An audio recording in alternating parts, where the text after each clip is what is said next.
Hello, bonjour à tous, on se retrouve aujourd'hui pour une nouvelle vidéo. Donc ce programme de 3e, aujourd'hui on va parler de la communication nerveuse. Donc comment les messages circulent dans notre corps, donc de nos organes à notre cerveau, de notre cerveau à nos organes, etc. Allez, soyez attentifs.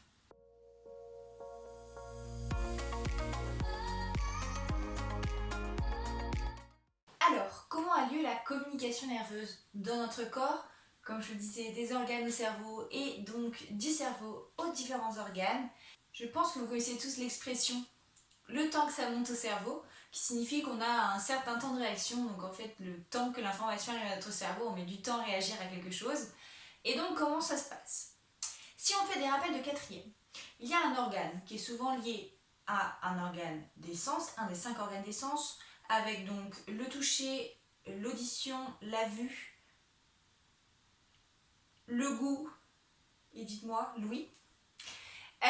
Et donc, cet organe, donc par exemple l'œil, va être stimulé, il va y avoir ce qu'on appelle un stimulus. Par exemple, quelqu'un qui lance une balle sur vous, votre œil va percevoir ce stimulus et donc va envoyer l'information au cerveau par l'intermédiaire de ce qu'on appelle un nerf sensitif, parce qu'il est lié à un de nos sens, d'accord?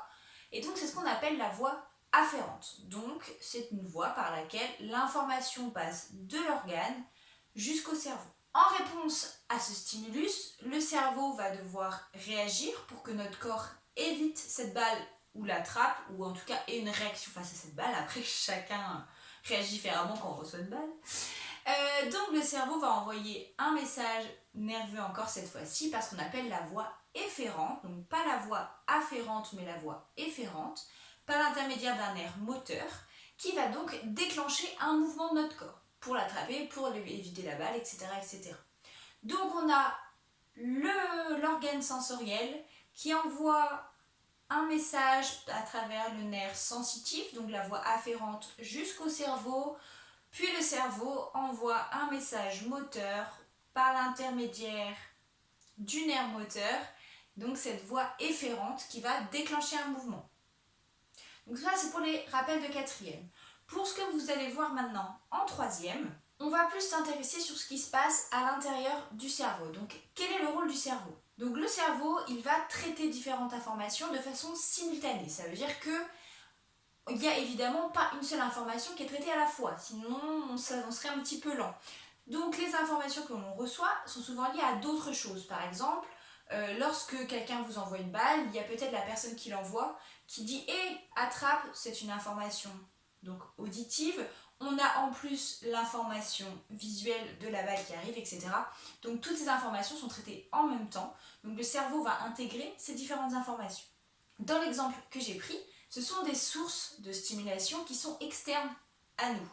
D'accord? Toutes ces informations qui viennent de notre environnement. Ce sont donc des informations qui viennent de notre environnement par l'intermédiaire de nos organes des sens, donc les 5 sens comme je le disais tout à l'heure. Mais il y a d'autres types de sources d'informations. Il y a les sources internes. En effet, à l'intérieur du cerveau, il y a différentes zones qui traitent différentes informations, par exemple la perception des couleurs, la perception des formes, et donc le cerveau va combiner tout cela pour donner des informations supplémentaires, et donc ce sont ce qu'on appelle des sources internes. Grâce à toutes ces informations, notre cerveau va créer un message qui est nerveux et qui va envoyer aux organes selon la tâche qu'il y a à effectuer en retour. À l'intérieur de notre cerveau, il y a des cellules spécialisées qu'on appelle les cellules nerveuses. Ce sont des neurones, je pense que vous connaissez tous ce terme.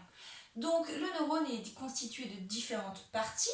On a d'abord le corps cellulaire, donc vraiment la partie où on va trouver le noyau de cette cellule, entouré de dendrites par lesquelles vont arriver les informations. Et donc ces informations vont ensuite circuler par l'axone, donc qui est une longue tige, qui va permettre d'envoyer l'information vers d'autres neurones ou vers des cellules musculaires par exemple, si on veut transmettre une information moteur. Si on prend le cas d'une information qui circule d'un neurone à un autre, par exemple à l'intérieur de notre cerveau.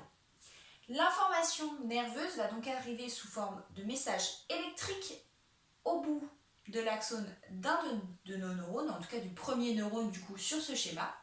Ce message nerveux électrique va se transformer en message nerveux chimique En effet, à l'extrémité de ce neurone, on a ce qu'on appelle une synapse.